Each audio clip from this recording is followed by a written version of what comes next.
আজ শুক্রবার দুপুরে ত্রয়োদশ জাতীয় সংসদ নির্বাচনের ঢাকা ৮ আসনের প্রার্থী ও ইনকিলাব মঞ্চের মুখপাত্র শরীফ ওসমান হাদির উপর গুলি চালিয়েছে দুর্বৃত্তরা। জুলাই ঐক্যের অন্যতম সংগঠক ইসরাফিল ফরায়েজি জানান, গুলিবিদ্ধ অবস্থায় তাকে ঢাকা মেডিকেল কলেজ হাসপাতালে জরুরি বিভাগে আনা হয়েছে। ঢাকা মেডিকেল কলেজ হাসপাতালের পুলিশ ক্যাম্পের ইনচার্জ মোহাম্মদ ফারুক বলেন, দুপুর ২:৩০টার পরপরই হাদিকে গুলিবিদ্ধ অবস্থায় হাসপাতালে নিয়ে আসা হয়। তার বাম কানের নিচে গুলি লেগেছে, অবস্থা আশঙ্কাজনক। এ বিষয়ে জানতে চাইলে ডিএমপির মতিঝিল বিভাগের উপকমিশনার মোহাম্মদ হারুনুর রশিদ গণমাধ্যমকে বলেন, আমরা শুনেছি বিজয়নগর এলাকায় তিনি গুলিবিদ্ধ হয়েছেন, তবে বিষয়টি আমরা নিশ্চিত নই। আমাদের টিম পাঠিয়েছি, টিম আমাদের কনফার্ম করলে এ বিষয়ে বিস্তারিত বলতে পারবো।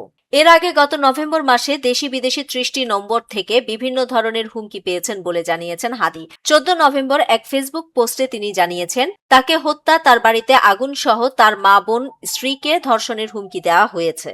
ওসমান হাদি লিখেছেন, গত ৩ ঘন্টায় আমার নম্বরে আওয়ামী লীগের খুনিরা অন্তত ৩০টা বিদেশি নম্বর থেকে কল ও টেক্সট করেছে।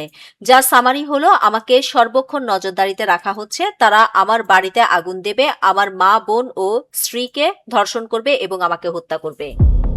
নিউজ ডেস্ক, দৈনিক পূর্বকোণ।